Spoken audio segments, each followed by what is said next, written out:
છે મિથ્યાત્વના ભાવ અને વ્યવહારના ભાવ એક જાત છે એમ કેવડી ભગવાન ઉપર થઈ આ કળષ્ટિકામાં છે 174 છે. મિથ્યાત્વનો ભાવ અને વ્યવહારનો ભાવ એક જાત કેમ કે મિથ્યાત્વ પરાશ્રિત છે એમ વ્યવહાર પણ પરાશ્રિત છે. એ વ્યવહારના બે ભેદ, સદભૂત અને અસદભૂત વચ્ચે પરાશ્રિત માટે એક જાત છે. બે પરાશ્રિત હોવાથી એક જાત છે. પરાશ્રિતની અપેક્ષા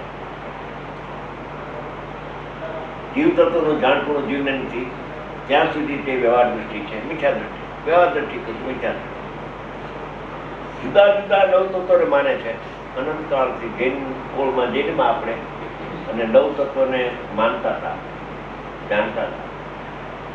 દ્રવ્યલિંગી મુનિ થયા ત્યારે નવ તત્વને બરાબર આપણે ચિત્ત કરતા હતા કે નવ તત્વ જૈન દર્શન સિવાય ક્યાંય નથી એમ આપણે કહેતા હતા, બાણ ચડાવીને. સમજી ગયા? તો નવ તત્વથી બિન હાથમાં રહી ગયો. જો આત્મા નવ તત્વને જાણ્યા, વેદને જાણ્યા, પણ વેદ રહી ગયો. આપણી વાત કરો બીજા શું આપણે એક આત્માને જાણ્યો એમાં રેકડો ત્યાં સુધી જુદા જુદા નવ તત્વને માને છે. જીવ પૂતગલના બહુપર્યાય રૂપ દ્રષ્ટિથી આ પદાર્થો જુદા જુદા દેખાય છે.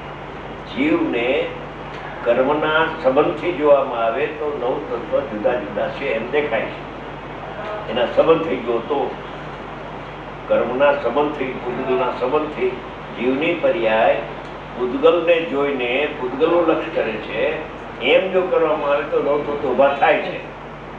નવ તત્વ થાય છે ઉભા, છે નહીં, સ્વભાવમાં નથી. સ્વભાવમાં નવ તત્વ નથી.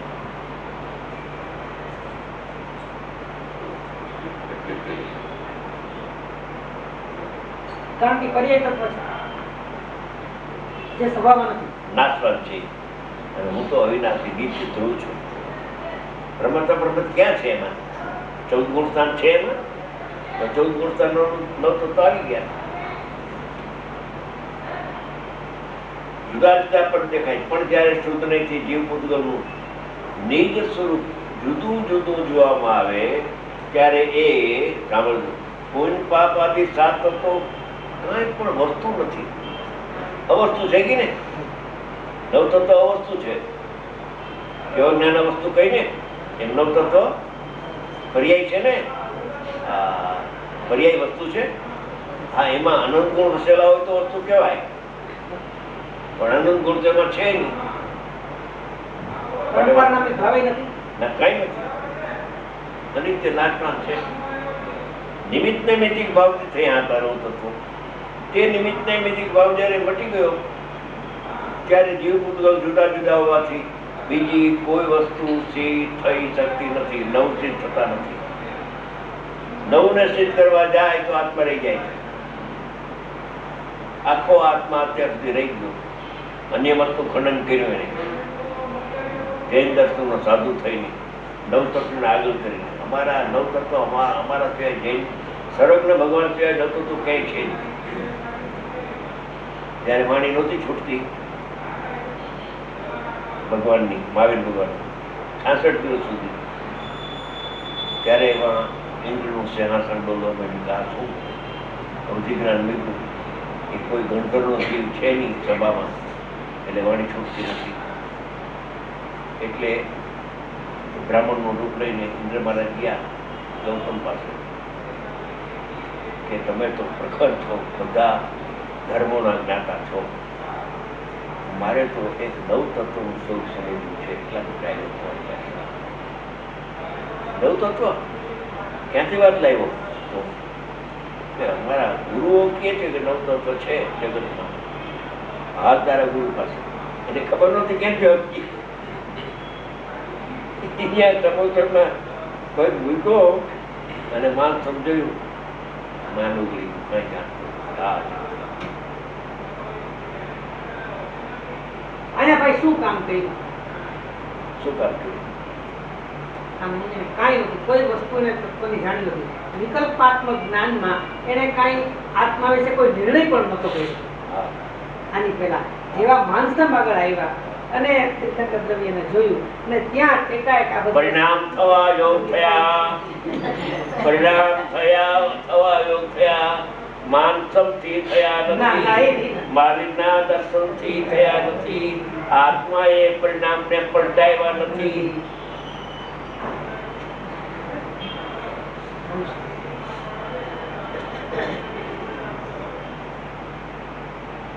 આ નિમિત્તાધીન દ્રષ્ટિ જાય છે અને કાં આત્મા કરતા છે અહીંયા દ્રષ્ટિ જાય છે. કાં નિમિત્તથી થયું એમ થાય છે અને કાં મારાથી થયું એમ થઈ જાય છે. એ બોલ પરિણામ થવા એવું થાય છે. બસ અહીંયા શું થયું, કેમ કરવાથી આવું થયું પ્રશ્ન જ રહેતો નથી. ખલાસ થવા એવું થાય છે. પછી ક્યાં કે પાપના પરિણામ થવા એવું થાય છે તો કોઈ સ્વચ્છંદી થઈ જશે કે ના સ્વતંત્ર થશે? સ્વચ્છંદી નહીં થાય. સત્યને જાણતા કોઈ સ્વચ્છંદી થાય? આ તો સત્ય છે. પરમ કે પાપના પરિણામ થવા એવું થાય છે. ખાવા પીવાના પહેરવા ઓઢવાના પરિણામ પાપના છે. થવા એવું થાય છે. થવા એવું થાય છે એ મારાથી થયા કે નિમિત્તથી થયા કે થવા એવું થાય છે પછી ક્યાં પ્રકટી? તો થવા એવું થાય છે પાપના પરિણામ એને જો જાણીએ આપણે તો પાપના પરિણામ છૂટી ના થાય. અને ભાઈ પરિણામ થવા એવું થાય છે અહીંયા અલ્પવિરામ છે. પાપના પરિણામ થવા એવું થાય છે પછી આગળ જાણનારો જણાય છે. થવા એવું થાય છે એની દ્રષ્ટિ અકર્તા અકારક અવેદક ઉપર આવે છે. હટી જાય. થવા એવું આ શું થયું માન સંપૂર્ણમાં?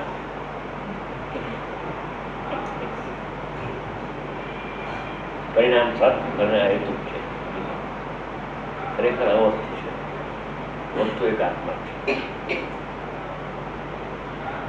છે. નિમિત્ત નૈમિત્તિક ભાવથી થતા હતા નવતત્વ, તે નિમિત્ત નૈમિત્તિક ભાવ જયારે મટી ગયો ત્યારે જીવ પૂતગલ જુદા જુદા હોવાથી બીજી કોઈ વસ્તુ સ્થિર થઈ શકતી નથી. નવતત્વ સ્થિર થઈ શકતા નથી. નવતત્વના ભેદો અનુભવના કાળમાં દેખાતા નથી. સંવર્ધિત જણાને મોક્ષ દેખાતા નથી.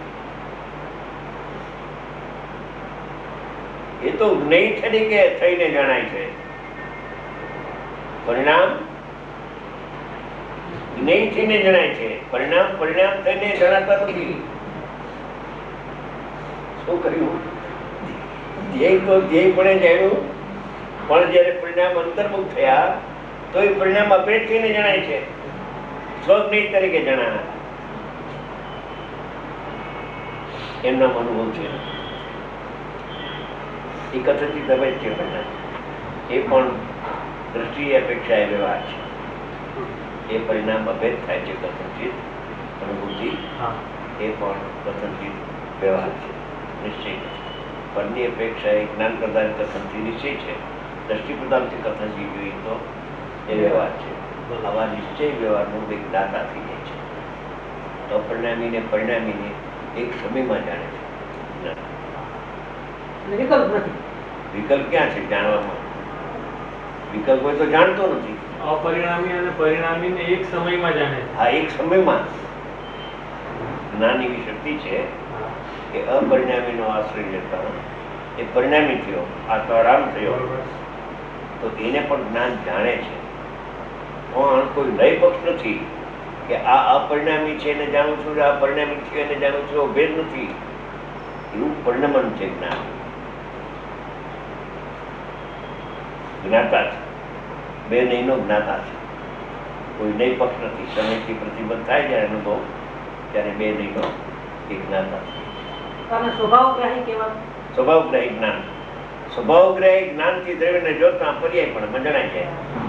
પર્યાય તરીકે ન જણાય પણ સ્વજ્ઞેય તરીકે જણાય. ધ્યેય પણ જણાય અને સ્વજ્ઞેય પણ જણાય. પરિણામનો ભેદ ન જણાય.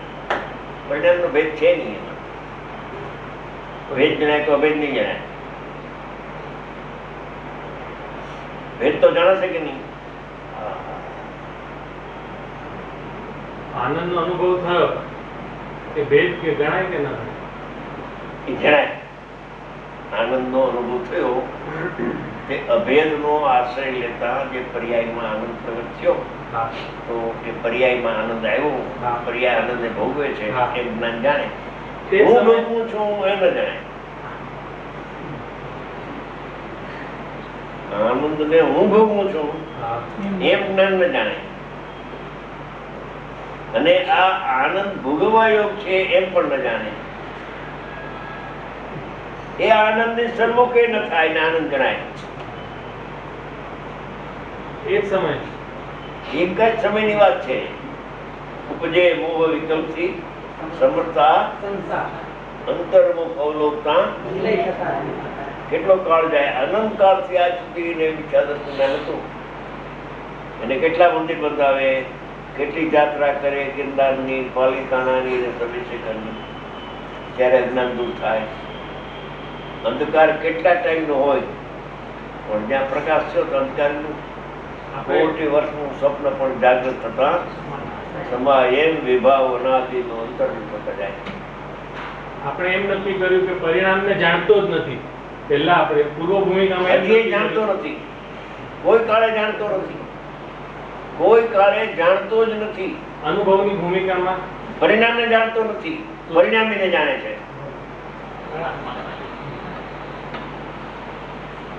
क्या क्या है जय कुमार? परिणामी क्रिया। परिणामी का क्या अर्थ है?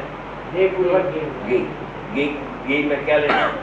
आनंद आता है कि नहीं आता है? आता तो द्रव्य में आनंद है, गुण में कि पर्याय में? पर्याय अभेद होके जानने में हैं? अभेद होके जानने में हाँ, अवैध होकर जानता है. वेद से कहा जाता है. आनंद का वेद अंदर पड़ता नहीं है, ये तो अवैध ही है. आनंद नहीं पर्याय ज्ञेय थी जुदी નથી. જ્ઞેય છે આખું. ત્યાં લક્ષ નથી. લક્ષ હોય જ નહીં ને. લક્ષની વાત તો એ છે. એટલે જે વેદન છે વેદન ઉપર લક્ષ નથી. વેદનમાં પણ કોને કોણ વેદે છે આનંદને?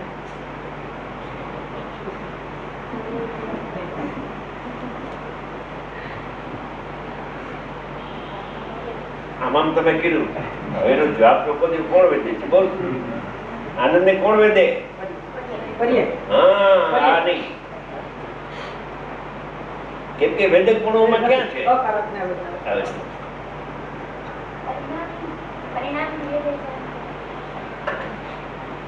પરિણામની વેદે છે એમ કહેવાય. એમ કહેવામાં કઈ વાંધો નહીં. પણ ખરેખર તો પરિણામને વેદે છે. પરિણામી એને વેદે છે એટલો ભેદ પણ નથી.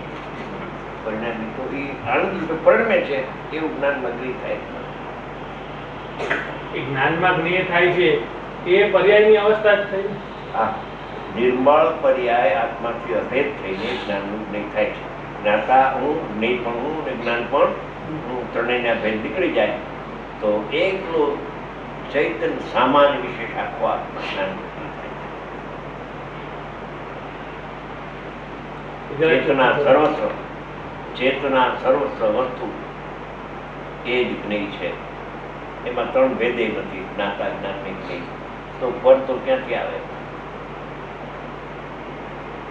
એ ફળ છે, એનું ફળ આવે.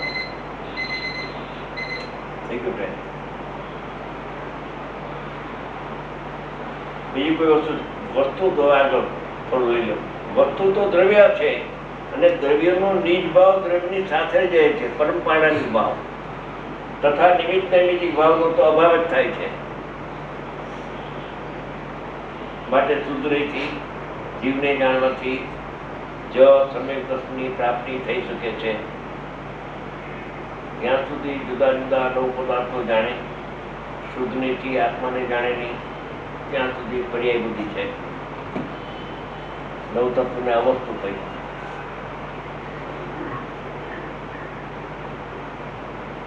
કાલે ટાઈમ ફેરવો છે થોડો, 4:15 ને ભલે 4 થી 4:45 છે.